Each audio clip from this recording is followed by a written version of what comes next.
ഹരേ കൃഷ്ണ. എല്ലാവർക്കും മാധവത്തിലേക്ക് സ്വാഗതം. 2025 ജൂലൈ മാസം 10-ാം തീയതി. ഹിന്ദുമത വിശ്വാസപ്രകാരം ധാരാളം പ്രത്യേകതകളുള്ള ഒരു ദിവസമാണ് 2025 ജൂലൈ മാസം 10-ാം തീയതി വ്യാഴാഴ്ച. അന്നാണ് പൗർണമി, ആഷാഢമാസത്തിലെ പൗർണമി. പൗർണമി വ്രതം അനുഷ്ഠിക്കുന്നത് അന്നാണ്. മറ്റൊരു പ്രധാനപ്പെട്ട ദിവസം, ഉത്തരേന്ത്യൻ സംസ്ഥാനങ്ങളിൽ ഗൗരി വ്രതം ആചരിക്കുന്ന ഒരു പതിവുണ്ട്. ആ ഗൗരി വ്രതം തീരുന്ന ദിവസം അത് ജൂലൈ മാസം 10-ാം തീയതിയാണ്. അതുകൊണ്ട് തന്നെ പാർവതീദേവിയെ പ്രാർത്ഥിക്കാൻ അങ്ങേയറ്റം ഉത്തമമായ ദിവസമാണ്. മറ്റൊരു പ്രത്യേകത ഗുരുപൂർണിമയാണ്. എല്ലാ ഹൈന്ദവ ആചാര്യന്മാരും എല്ലാ ഹിന്ദുമത വിശ്വാസികളും അവരുടെ ഗുരുക്കന്മാരെ പൂജിക്കുന്ന ദിവസമാണ് ഗുരുപൂർണിമ. അത് ജൂലൈ 10-ാം തീയതിയാണ്. മഹാഭാരതത്തിൻ്റെ കർത്താവായ വ്യാസഭഗവാന്റെ ജന്മദിനം, വ്യാസപൂജ ചെയ്യുന്ന ദിവസം ജൂലൈ മാസം 10-ാം തീയതിയാണ്. ആഷാഢമാസത്തിലെ പൗർണമി ദിവസം വ്യാസപൂജ ദിവസം എന്നാണ് അറിയപ്പെടുന്നത്. ഗുരുപൂർണിമ അതും അന്ന് തന്നെയാണ് എന്ന് നമ്മൾ പറഞ്ഞു കഴിഞ്ഞു. നമ്മുടെ എല്ലാം ഗുരുതുല്യനായ മഹർഷിയാണ് ആര്? വ്യാസഭഗവാൻ. അദ്ദേഹമാണ് മഹാഭാരതത്തിൻ്റെ രചയിതാവ്. അതുകൊണ്ട് തന്നെ അദ്ദേഹത്തെ പൂജിക്കുന്നതിനായിട്ട് ഏറ്റവും ഉത്തമമായ ദിവസമാണ്, അദ്ദേഹത്തിൻ്റെ ജന്മദിനമാണ് ആഷാഢമാസത്തിലെ ഈ പൗർണമി ദിവസം. അതുപോലെ കോകിലവ്രതം. എന്താണ് കോകിലവ്രതം? സതീദേവിയെ സംബന്ധിക്കുന്ന ഒരു വ്രതമാണ് കോകിലവ്രതം. സതീദേവി ആരാണ് എന്ന് നമുക്കറിയാം അല്ലേ? കോകിലവ്രതം സതീദേവിക്കും മഹേശ്വരനുമായിട്ടാണ് സമർപ്പിച്ചിരിക്കുന്നത്. കോകില എന്ന വാക്കുകൊണ്ട് ഉദ്ദേശിക്കുന്നത് കുയിലിനെയാണ്. അതായത് ഐതിഹ്യമനുസരിച്ചിട്ട്, ശിവപുരാണമനുസരിച്ചിട്ട് ദക്ഷൻ എന്ന പിതാവ് തൻ്റെ ഭർത്താവായ മഹേശ്വരനെ അപമാനിച്ചപ്പോൾ സതീദേവി തൻ്റെ ശരീരം യോഗാഗ്നിയിൽ ദഹിപ്പിച്ചതായി നമ്മൾ പഠിച്ചിട്ടുണ്ട്. അതിനുശേഷം ഭഗവതി 1000 സ്വർഗീയ വർഷങ്ങൾ ഒരു കുയിലിൻ്റെ രൂപത്തിൽ ജീവിച്ചു എന്നാണ് പറയുന്നത്. അതിനുശേഷമാണ് ഭഗവതി ശിവനിൽ ലയിച്ചത് എന്ന് പറയുന്നുണ്ട്. സ്ത്രീകളാണ് പ്രധാനമായും ഈ ദിവസം വ്രതം അനുഷ്ഠിക്കുന്നത്. കോകിലവ്രതം അനുഷ്ഠിക്കുന്ന സ്ത്രീകൾ സൗഭാഗ്യവതികളായിരിക്കും എന്നാണ് വിശ്വസിക്കപ്പെടുന്നത്. മറ്റൊരു വിധത്തിൽ പറഞ്ഞാൽ, കോകിലവ്രതം അനുഷ്ഠിക്കുന്ന സ്ത്രീകൾ ജീവിതത്തിൽ ഒരിക്കലും വിധവയാകുന്നില്ല എന്നാണ് വിശ്വസിക്കുന്നത്. അതായത് ഭർത്താവിന് മുമ്പേ അവർ മരിക്കും എന്നാണ് പറയുന്നത്. അതായത് മംഗല്യവതിയായി, സൗഭാഗ്യവതിയായി മരണത്തിലേക്ക് പോകും എന്ന് വിശ്വസിക്കുന്നു. അത്രത്തോളം ജീവിതത്തിൽ ഭാഗ്യം ലഭിക്കും, അതായത് വൈധവ്യമുണ്ടാവുകയില്ല എന്നാണ് വിശ്വസിക്കുന്നത്. അതിനു വേണ്ടിയിട്ട് സ്ത്രീകൾ അന്നേ ദിവസം ഭഗവാനെയും ഭഗവതിയെയും പ്രാർത്ഥിക്കുമെന്നും മണ്ണുകൊണ്ട് കുഴച്ച് ഒരു കുയിലിൻ്റെ രൂപമുണ്ടാക്കുകയും അതിനെ പൂജിക്കുകയും ചെയ്യുന്നു എന്നും വിശ്വസിക്കുന്നു. എന്തുതന്നെയായാലും വളരെ വളരെ പ്രാധാന്യമുള്ള ഒരു ദിവസമാണ്. പ്രത്യേകിച്ച് ഭഗവതിയെ പ്രാർത്ഥിക്കുന്നതിനായിട്ട് ആ കാര്യം നിങ്ങൾ ഓർത്തു വെച്ചുകൊള്ളുക. ജൂലൈ 10-ാം തീയതി. അതുപോലെ തന്നെ നമുക്കെല്ലാവർക്കും ഒരു ഗുരു കാണും. ചിലർക്ക് പ്രത്യക്ഷ ഗുരു കാണും, അതല്ലെങ്കിൽ അതില്ലാത്ത ആളുകൾ ശ്രീകൃഷ്ണ പരമാത്മാവിനെയോ മഹാദേവനെയോ ഒക്കെ തൻ്റെ ഗുരുവായി സങ്കല്പിച്ചുകൊണ്ട് നാമം ജപിക്കാറുണ്ട്.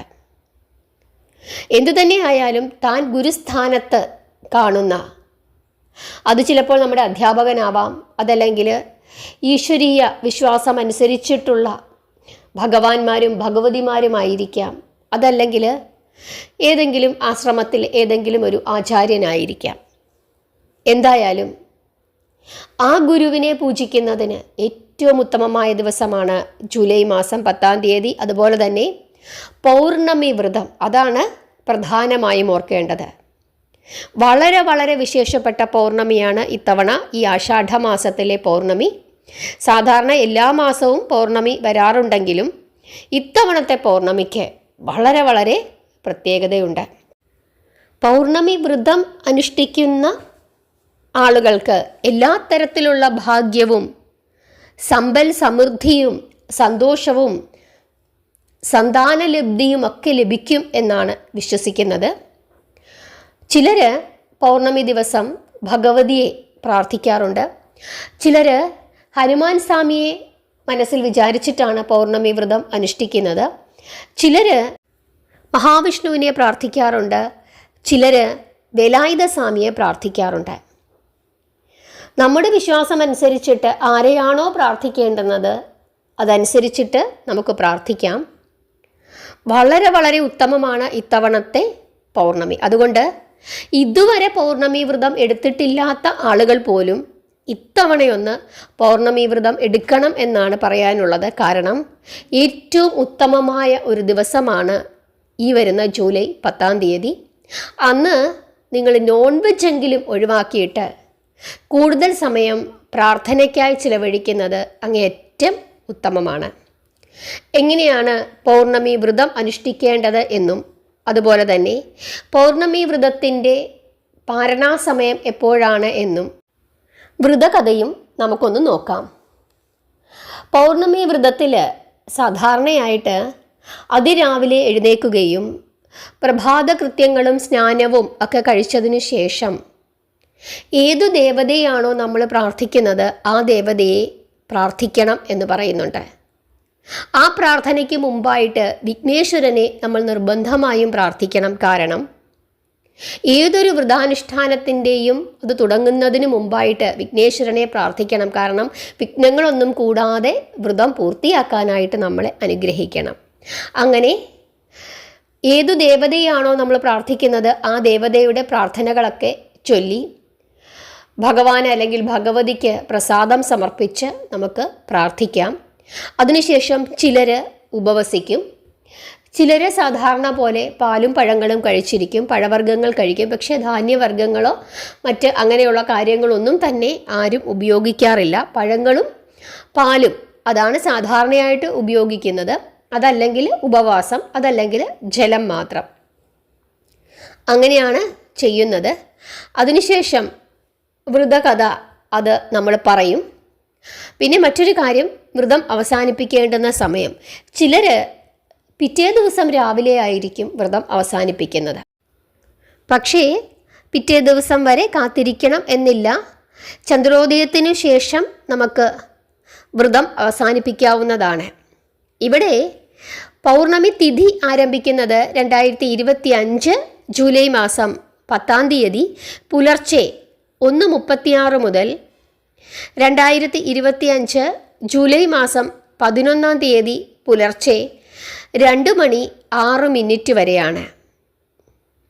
ചന്ദ്രോദയം എന്ന് പറയുന്നത് വൈകുന്നേരം, അതായത് 10-ാം തീയതി വൈകുന്നേരം 6:31 നിങ്ങൾ എപ്പോഴാണോ ചന്ദ്രഭഗവാനെ കാണുന്നത്, സന്ധ്യയ്ക്ക് ശേഷം ചന്ദ്രഭഗവാനെ കാണുന്നത്, ചന്ദ്രഭഗവാനെ കണ്ട് ചന്ദ്രഭഗവാനെ നോക്കി നിങ്ങൾ നാമം ജപിച്ച് പ്രാർത്ഥിച്ച് ഭഗവാനോട് സർവ്വ ഐശ്വര്യങ്ങളും നമുക്കും നമ്മുടെ കുടുംബത്തിനും നൽകണം, ഈ ലോകത്തിന് നൽകണം, നമ്മുടെ ഭാരതത്തിന് നൽകണമെന്ന് പ്രാർത്ഥിച്ചിട്ട് നിങ്ങൾക്ക് തീർത്ഥം സേവിച്ച് നിങ്ങളുടെ വ്രതം അവസാനിപ്പിക്കാവുന്നതാണ്. അതല്ലെങ്കിൽ പിറ്റേ ദിവസം രാവിലെ സാധാരണ എങ്ങനെയാണോ നമ്മൾ വ്രതം അവസാനിപ്പിക്കുന്നത് അതേ രീതിയിൽ വ്രതം അവസാനിപ്പിക്കാവുന്നതാണ്. എന്തു തന്നെയായാലും ചന്ദ്രഭഗവാനെ കാണണം. ചന്ദ്രഭഗവാനെ കണ്ട് നിങ്ങൾ പ്രാർത്ഥിക്കണം. അത് വളരെ പ്രധാനപ്പെട്ട ഒരു കാര്യമാണ്. ഇനി നമുക്ക് പൗർണമി വ്രതത്തിൻ്റെ കഥ എന്താണ് എന്ന് നോക്കാം. പണ്ട് ഒരിക്കൽ നാരദമുനി ദേവലോകത്തിലൂടെ ഇങ്ങനെ സഞ്ചരിക്കുന്നതിൻ്റെ ഇടയിൽ അദ്ദേഹം വൈകുണ്ഠത്തിൽ എത്തിച്ചേർന്നു. അവിടെ 4 തൃക്കൈകളിലും ശംഖുചക്രഗദാപത്മധാരിയായി അനന്തൻ്റെ മുകളിൽ പള്ളി കൊള്ളുന്ന ശ്രീഹരിയെയാണ് അദ്ദേഹത്തിന് കാണാനായിട്ട് സാധിച്ചത്. അദ്ദേഹത്തിൻ്റെ ശ്രീഹരിയുടെ കാൽക്കൽ വണങ്ങിയിട്ട് നാരദമുനി ചോദിക്കുകയാണ്, അല്ലയോ ഭഗവാനെ, ഈ കലിയുഗത്തിലെ ഏതു വ്രതമാണ് ഒരു മനുഷ്യ ജീവിതത്തിലെ എല്ലാ കഷ്ടപ്പാടുകളിൽ നിന്നും മുക്തി നേടുന്നതിനായിട്ട് സാധിക്കുന്നത്? ഏറ്റവും പുണ്യകരമായ ഏകാദശി വ്രതം അല്ലാതെ മറ്റേത് വ്രതമാണ് ഈ കലിയുഗത്തിൽ മനുഷ്യന് ആശ്വാസം നൽകുന്നത് എന്ന് ചോദിച്ചപ്പോൾ മഹാവിഷ്ണു പറയുകയാണ്, അല്ലയോ നാരദരെ, 32 പൗർണമി വ്രതങ്ങൾ ഭക്തിപൂർവം ഉപവസിക്കുകയും സത്യനാരായണൻ്റെ കഥ ചൊല്ലുകയും ചെയ്ത് ചന്ദ്രഭഗവാന് അർഘ്യം അർപ്പിക്കുകയും ബ്രാഹ്മണർക്ക് ദാനം ചെയ്യുകയും ചെയ്യുന്ന വ്യക്തി എല്ലാ പാപങ്ങളിൽ നിന്നും മുക്തനായി വിഷ്ണു ലോകം പ്രാപിക്കും എന്ന് മഹാവിഷ്ണു നാരദർക്ക് പറഞ്ഞു കൊടുക്കുന്നു. അതിനുശേഷം ഒരു കഥ കൂടി ഭഗവാൻ നാരദർക്ക് പറഞ്ഞു കൊടുക്കുകയാണ്. എന്താണ് ആ കഥ? പണ്ട് വിദിഷ എന്ന നഗരത്തിൽ ധർമ്മദത്തൻ എന്ന ഒരു ബ്രാഹ്മണൻ താമസിച്ചിരുന്നു. അദ്ദേഹം വളരെ ദരിദ്രനായിരുന്നു, പക്ഷേ വലിയ ദൈവവിശ്വാസി ആയിരുന്നു. ഒരിക്കൽ ഭഗവാൻ വിഷ്ണു അദ്ദേഹത്തിൻ്റെ സ്വപ്നത്തിൽ പ്രത്യക്ഷപ്പെടുകയും അദ്ദേഹത്തിനോട് ഇങ്ങനെ പറയുകയും ചെയ്തു, ഹേ ധർമ്മദത്ത, നീ 32 പൗർണമി ദിവസങ്ങളിൽ ഉപവാസം അനുഷ്ഠിക്കണം. എല്ലാ പൗർണമി ദിവസവും ഉപവസിക്കുക, സത്യനാരായണ പ്രാർത്ഥന ചൊല്ലുക, ദാനധർമ്മങ്ങൾ ചെയ്യുക. അത് നിങ്ങളുടെ ജീവിതത്തിൽ നിന്നും ദാരിദ്ര്യം അകറ്റുകയും ചെയ്യും. അവസാനം നിങ്ങൾക്ക് മോക്ഷം ലഭിക്കുകയും ചെയ്യും എന്ന് മഹാവിഷ്ണു ഈ ബ്രാഹ്മണൻ്റെ സ്വപ്നത്തിൽ വന്ന് പറയുകയാണ്. ഭഗവാൻ മഹാവിഷ്ണുവിൻ്റെ ആജ്ഞപ്രകാരം ധർമ്മദത്തൻ പൗർണമി വ്രതം അനുഷ്ഠിച്ചു. എല്ലാ പൗർണിമയിലും കുളിച്ചും പൂജിച്ചും കഥകൾ പറഞ്ഞും ദാനം ചെയ്തും ചന്ദ്രന് ജലം സമർപ്പിച്ചും അദ്ദേഹം വ്രതം അനുഷ്ഠിച്ചു. അങ്ങനെ 32ാമത്തെ പൗർണമി ദിവസവും എത്തിച്ചേർന്നു. അദ്ദേഹം വളരെ ഭംഗിയായി തന്നെ ആ വ്രതവും അവസാനിപ്പിച്ചു. പ്രത്യേകം പൂജകളൊക്കെ നടത്തി, ദാനധർമ്മങ്ങളൊക്കെ നടത്തി. അങ്ങനെ അദ്ദേഹം വളരെ ഭംഗിയായി ആ പൗർണമിയും അവസാനിപ്പിച്ചു കഴിഞ്ഞപ്പോൾ അദ്ദേഹത്തിൻ്റെ ജീവിതത്തിൽ അത്ഭുതകരമായ മാറ്റങ്ങളാണ് പിന്നീട് സംഭവിച്ചത് എന്നാണ് മഹാവിഷ്ണു നാരദർക്ക് പറഞ്ഞു കൊടുക്കുന്നത്. ആ വ്രതത്തിൻ്റെ ഫലമായി, ആ ദിവ്യവ്രതത്തിൻ്റെ ഫലമായി അദ്ദേഹത്തിന് സമ്പത്തും പ്രശസ്തിയും സൽസന്താനങ്ങളെയും ലഭിച്ചു എന്ന് പറയുന്നു. അദ്ദേഹത്തിൻ്റെ ജീവിതത്തിൻ്റെ അവസാനത്തിൽ അദ്ദേഹം തൻ്റെ ഭൗതിക ശരീരം ഉപേക്ഷിച്ചപ്പോൾ അദ്ദേഹത്തിന് വിഷ്ണു ലോകമാണ് ലഭിച്ചത് എന്നും ഭഗവാൻ ശ്രീഹരി നാരദമുനിക്ക് ഉപദേശിച്ച് കൊടുക്കുന്നു. ഇതാണ് പൗർണമി വ്രതത്തിൻ്റെ കഥ. ഈ കഥ അന്നേ ദിവസം നമ്മൾ ഓർക്കുന്നതും പറഞ്ഞു കൊടുക്കുന്നതും പറയുന്നതും എല്ലാം തന്നെ അങ്ങേറ്റം പുണ്യകരമാണ്. അന്നേ ദിവസം മഹാവിഷ്ണുവിനെ പൂജിക്കുന്നതും മഹാവിഷ്ണുവിൻ്റെ സത്യനാരായണ രൂപം മനസ്സിൽ ഓർത്ത് ഭഗവാനെ പ്രാർത്ഥിക്കുന്നതുമൊക്കെ തന്നെ അങ്ങേയറ്റം ശ്രേയസ്കരമാണ്. ജീവിതത്തിൽ ഒരുപാട് ഐശ്വര്യങ്ങൾ കൊണ്ടുത്തരുന്ന ഒരു ദിവസമാണ് 2025 ജൂലൈ മാസം 10-ാം തീയതി. അന്നേ ദിവസം ഏറ്റവും ഉത്തമമായ ദിവസമാണ് എന്ന് ചിന്തിച്ചുകൊണ്ട് നമ്മളെക്കൊണ്ട് പറ്റുന്ന രീതിയിൽ ഭഗവാന്റെ പൂജകളൊക്കെ ചെയ്ത് പ്രാർത്ഥിച്ച് അങ്ങേറ്റം അങ്ങേയറ്റം ശുദ്ധമായിരിക്കുന്നത് വളരെ വളരെ ശ്രേയസ്കരമാണ്. അങ്ങനെ ചെയ്താൽ നമുക്കും നമ്മുടെ തലമുറകൾക്കും അങ്ങേയറ്റം ശ്രേയസ് ലഭിക്കും എന്നുള്ള കാര്യത്തിൽ നിങ്ങൾ വിശ്വസിച്ചു കൊള്ളുക.